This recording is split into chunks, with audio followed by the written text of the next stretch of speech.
su última práctica, ¿no es cierto? Pese a que les falta 2 más, pero es farmacoepidemiología y farmacovigilancia. ¿Ya? Vamos a pasar. En relación a lo que es pues farmacoepidemiología, nos referimos a que es pues, el estudio y los efectos de los medicamentos en la población. ¿Ya? Esto también va a llegar a estudiar lo que es la frecuencia, las condicionantes y el resultado del tratamiento al cual se va a someter el paciente. ¿Ya? Estos pues es el efecto adverso y el beneficio que va a tener el paciente tras la administración del medicamento. ¿Ya? Y esto también está relacionado con el impacto económico como tal. En otras palabras, nos dice pues que va a estudiar las reacciones adversas a los medicamentos después de su comercialización. ¿A qué se refiere? A que prácticamente la farmacoepidemiología va a estudiar el impacto que causa el medicamento en el ser humano o en el paciente como tal tras la administración de este, ¿no es cierto? Vamos a pasar al siguiente, que es pues los periodos y las fases del desarrollo de los medicamentos. Hay un ratito.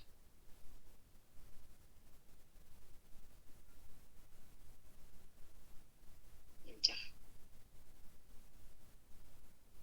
Como decíamos, en el desarrollo de los medicamentos y la evaluación como tal, pues aquí tenemos en cuenta, ¿no?, lo que es el periodo preclínico y clínico como tal. El periodo clínico lo llaman como periodo, nos dice que va a tener una duración de 2 a 4 años. El objetivo de esto prácticamente es pues tener esa información para poder justificar su administración. A esa información nos referimos a la información del medicamento como tal. ¿Okay? Y vamos a tener 2 etapas, la etapa química y la etapa farmacológica. Esta etapa química se hace referencia al aislamiento de la sustancia, ya que este puede ser de origen natural o a la vez puede ser de origen sintético. Ya en la etapa de farmacología nos referimos pues al estudio que se le va a realizar, ¿no es cierto?, ya sea farmacocinético y farmacodinámico, que ustedes ya previamente esto ya avanzaron. Vean lo que nos referimos con esto. Y a la toxicidad, ¿ya? Esto, pues en especies animales, en el cual aquí vamos a llegar a determinar la dosis eficaz y la dosis letal. O sea, eficaz nos referimos a que va a causar el efecto que queremos en el paciente, ¿ve? Y letal, pues a que puede llegar a causar la toxicidad como tal, el cual así vamos a llegar a determinar la dosis en la cual se le va a llegar a administrar al paciente. O sea, así vamos a determinar, por ejemplo, si tenemos tal medicamento, ¿no es cierto?, es eficaz y sabemos que es eficaz, porque ya tenemos esa certeza. Entonces ya vamos a poder administrar al paciente como tal. Pero si es letal, no, porque le va a llegar a causar una toxicidad, entonces para eso nos sirve. ¿Ya? Vamos a pasar a la etapa clínica, en el cual pues aquí consta de 4 fases. ¿Ya? Vamos a tener la fase 1, que es la fase de seguridad, en el cual se van a llegar a administrar los fármacos a voluntarios sanos. ¿Ya? Esto para valorar si pues, el fármaco va a llegar a presentar una toxicidad como tal o si va a tener una eficacia. Y aquí más vamos a valorar lo que es la farmacocinética y la farmacodinámica inicial del medicamento como tal, ¿ves?, desde que entra al organismo y cómo el organismo lo recibe al fármaco. ¿Ya? En la fase 2, eficacia, vamos a tener pues al uso del medicamento por primera vez en enfermos. A esto nos referimos que enfermos diagnosticados como tal, por decir, no sé, diabetes, ¿ok? Y no puede tener otra enfermedad asociada o, no sé, hipertensión. Nos referimos netamente a una enfermedad diagnosticada como tal, en el cual se le va a hacer el diagnóstico y el tratamiento como tal, ¿ya? En la fase 3, eficacia comparativa, nos hace referencia a que ya tenemos el medicamento como tal, y pues aquí es donde se decide que el medicamento es eficaz y es seguro para el paciente. Ya en lo donde aquí también nos dicen, ¿no? Producto si es lo suficientemente para justificar su comercialización. Nos referimos a esto que tenemos de tal medicamento y ya está justificado, ya está hecho previamente las pruebas que se le hace al medicamento para ver si presenta o no reacciones adversas. Entonces, mediante esta justificación ya pasan a su comercialización. A eso se refiere. Ya, entonces en la fase 4 vamos a tener la postcomercialización. En esta fase, pues, implican muchos factores, ¿no es cierto? Entonces, como dice acá, se los puse, en el momento de la comercialización la información es incompleta, ¿ok? Nos referimos a esto que pues va a haber una pocos van a ser a los que cual se le va a hacer el, el estudio, a eso me refiero, ¿ok? Van a ser pocas personas, digamos unos 10, que se les va a hacer la prueba como tal del medicamento. Entonces no se va a llegar a hacer a una gran población y no tenemos esta certeza de que el medicamento pueda provocar más reacciones adversas o tenga más reacciones adversas. Entonces a eso nos referimos con información incompleta, por lo que se deben hacer pruebas, o sea, se debería de seguir haciendo estudios a los medicamentos como tal en cuanto a su eficacia y a los efectos adversos pueden aparecer, y esto pues no vamos a saber hasta que la persona consuma o llegue a consumir una dosis muy elevada del fármaco como tal. Entonces ahí es donde vamos a llegar a ver que le va a provocar una reacción adversa de la cual no teníamos conocimiento, ¿no es cierto? Vamos a pasar. Uso racional de los medicamentos. Esta parte es muy importante y es pregunta de examen, generalmente. Entonces,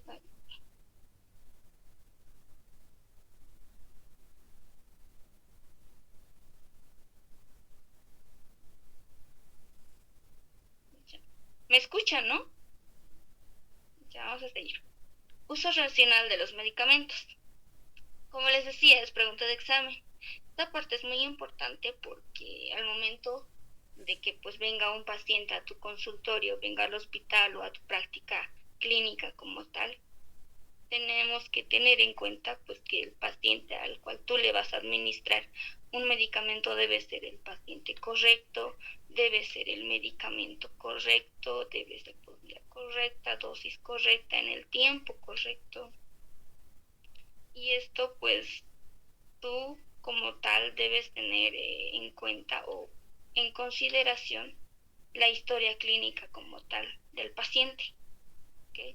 Para no llegar a, no sé, a tener una confusión sobre el nombre. Muchas veces no se nos sabe pasar a nosotros que nos sabemos confundir en la historia clínica, sabe ser de otro paciente, pero el carnet sabe estar ahí también en la parte principal. Entonces es un error que cualquiera lo puede llegar a cometer, no solamente el administrativo, sino nosotros como doctores también, pero tenemos que tener muy en cuenta el uso racional de estos medicamentos, ¿no es cierto? Como ya les mencioné. Ahí está cargando, ahí está, ya.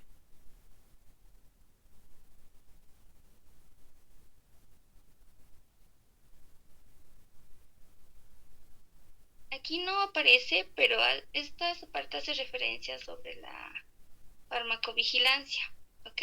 Entonces nos dice que pues la farmacovigilancia va a ser prácticamente la identificación, la cuantificación, la evaluación y la prevención como tal. Según la OMS, la farmacovigilancia hace referencia pues, a las ciencias, a la actividad prácticamente que se va a realizar mediante la detección, la evaluación, la comprensión y la prevención de estas reacciones adversas a tales medicamentos. ¿Ya? Estas pruebas previamente ya se hacen ensayos clínicos, ¿no es cierto?, de forma controlada hasta su comercialización, como habíamos hablado de las fases, ¿no?, de preclínica y la clínica. entonces donde llega al final a la comercialización. Pero como les decía, estas pruebas ya que va a haber una menor población donde se le va a hacer las pruebas, no pueden llegar a representar esas reacciones adversas que posteriormente a nuestro paciente que le vamos a administrar llegaría a presentar. A eso se refiere. ¿Okay? Aquí vamos, en la farmacovigilancia vamos a tener diferentes estudios. ¿Ya? Dentro de los estudios analíticos vamos a tener pues a los estudios de corte. Estos estudios de corte hacen referencia a un grupo de pacientes que están expuestos a un fármaco específico, ¿ya? Y se compara a un grupo que no está expuesto al fármaco. Se recoge información de ambos grupos sobre la aparición de estas reacciones adversas. Entonces, estas investigaciones son prospectivas. ¿A qué me refiero con estos estudios de corte? Estos estudios de corte, ustedes a medida que van a ir este año rotando con diferentes doctores, muchos de ellos piden artículos de investigación, artículos de corte, y ahí este año también, cuando estén en cuarto año, igual les van a ir pidiendo esto. Entonces es muy importante que ustedes sepan que un estudio de corte, pues vas a tener un grupo A de pacientes a los cuales les van a estar expuestos a un fármaco específico. No, esto no necesariamente es a un fármaco como tal.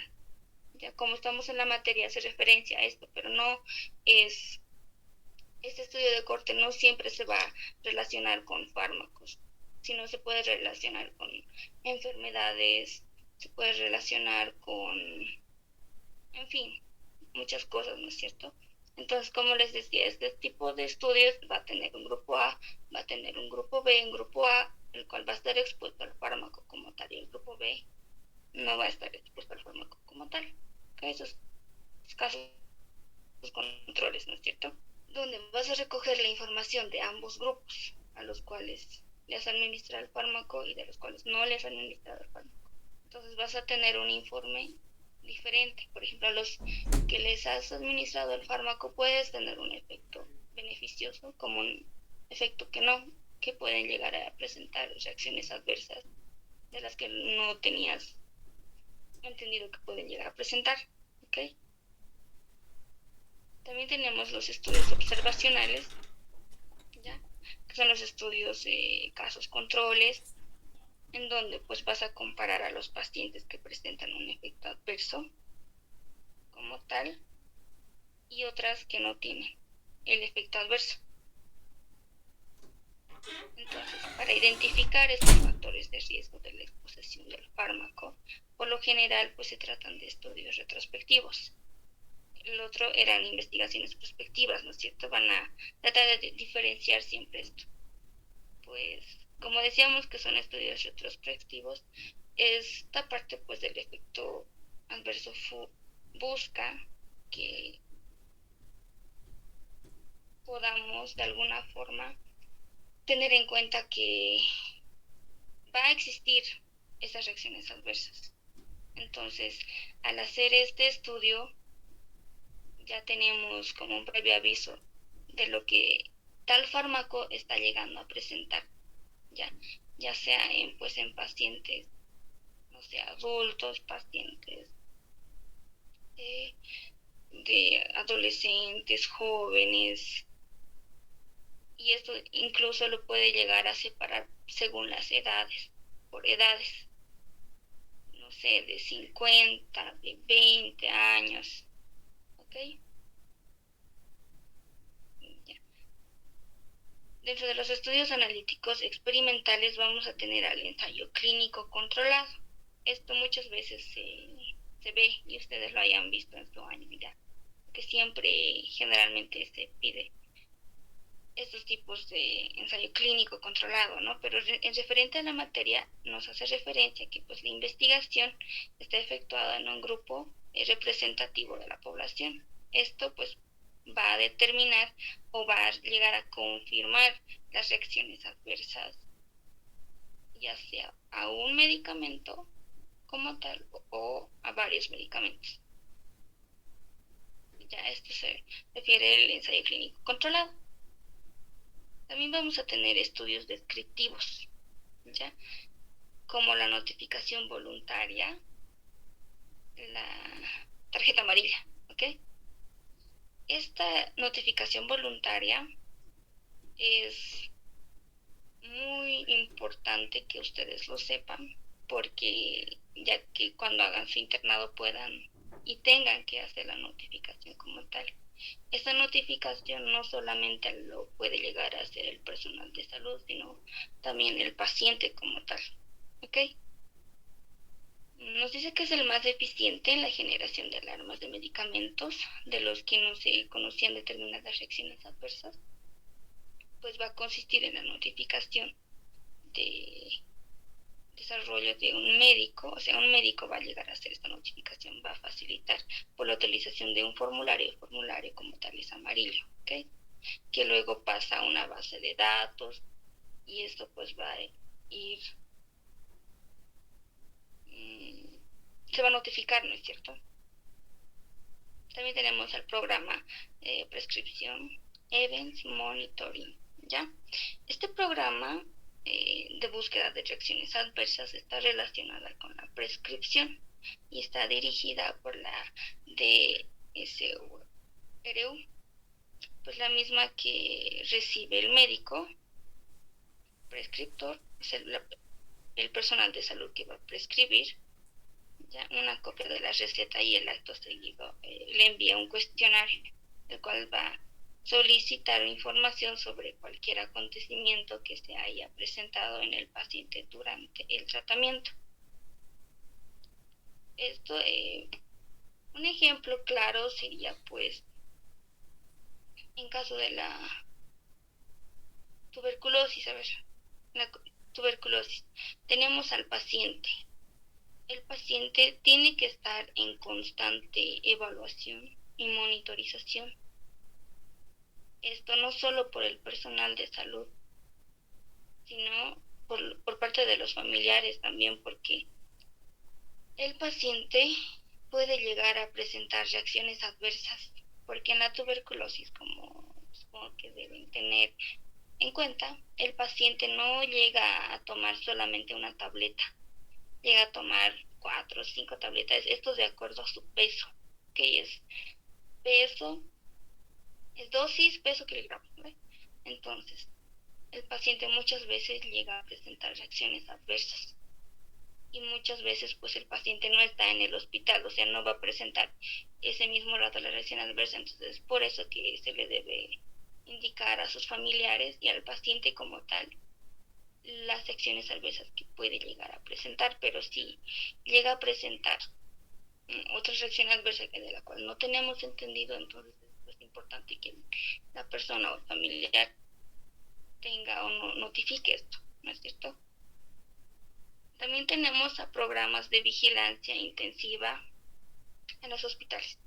Esto consiste en la monitorización de los efectos adversos que se presentan en hospitales como tal.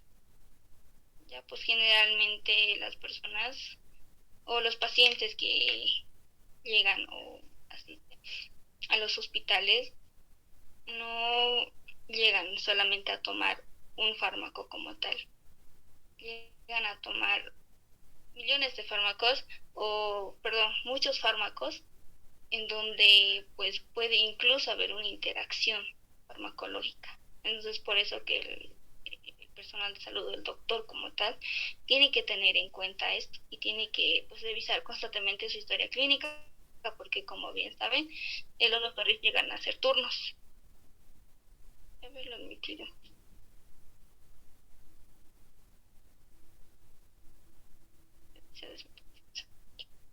Llegan a hacer turnos, ¿no es cierto? O sea, ellos se turnan. En la mañana está un paciente, digo, un doctor, y en la tarde está otro doctor, y el paciente dice, me han atendido dos doctores, pero puede ser que pues el primer doctor le haya, no sé, recetado, no sé, losartán o un antiinflamatorio, y puede ser que el otro doctor que está en la tarde al no revisar la historia clínica, al no revisar qué medicamentos esté tomando, el paciente puede llegar a quejarse, no sé, de un dolor y le puede recetar un medicamento.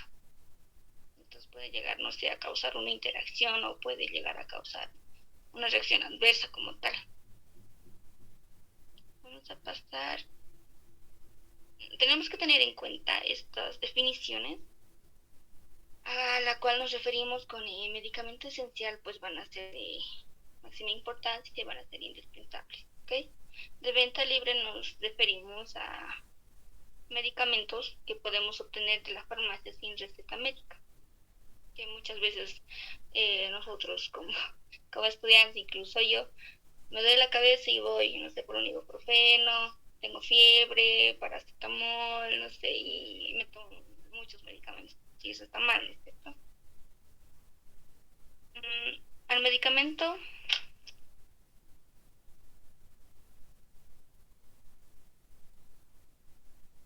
ya.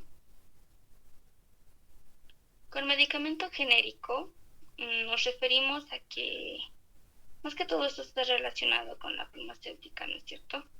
Pero no hay mucha diferencia, en sí no existe diferencia, es casi similar porque tiene el mismo principio activo, la misma forma farmacéutica, incluso la misma composición cuantitativa, cualitativa, dosis similares. La única pues diferencia sería que esto viene en mayor costo. Esto pues nos referimos a que muchas veces el paciente, por la cantidad de medicamentos que tiene que tomar, se le hace muy costoso. Y esto pues generalmente pasa mucho en pacientes que tienen artritis reumatoide. El medicamento muchas veces llega a ser muy costoso. El paciente no tiene esa accesibilidad a, a comprarse los medicamentos como tal. Entonces, eso sería la diferencia, ¿no? Con el medicamento genérico. Con el medicamento esencial, hacemos referencia a que pues el medicamento tiene que ser eficaz, debe ser seguro, ¿ya? Y tiene que tener un costo accesible y también tiene que haber una disponibilidad del medicamento en el mercado. ¿Okay? Aquí tenemos al LINAME. Este LINAME es pues un listado nacional de medicamentos esenciales. Es una lista general. Puede ser, ejemplos, el paracetamol, diclofenaco, ibuprofeno, a eso se refiere, ¿ok? Y estas listas deben de estar registradas. Como es una lista, va a haber muchos medicamentos, ¿no es cierto?, en esta lista. Y cuando tú a tu paciente X le quieras administrar un medicamento, debe estar en esta lista, ¿ok? Y hay muchos doctores pues que tienen acceso a esta lista. Entonces, cuando tú le vayas a recetar a tu paciente, tiene que estar el medicamento como tal en esta lista, ¿ok? A eso se refiere. Ya, eso sería todo. Gracias.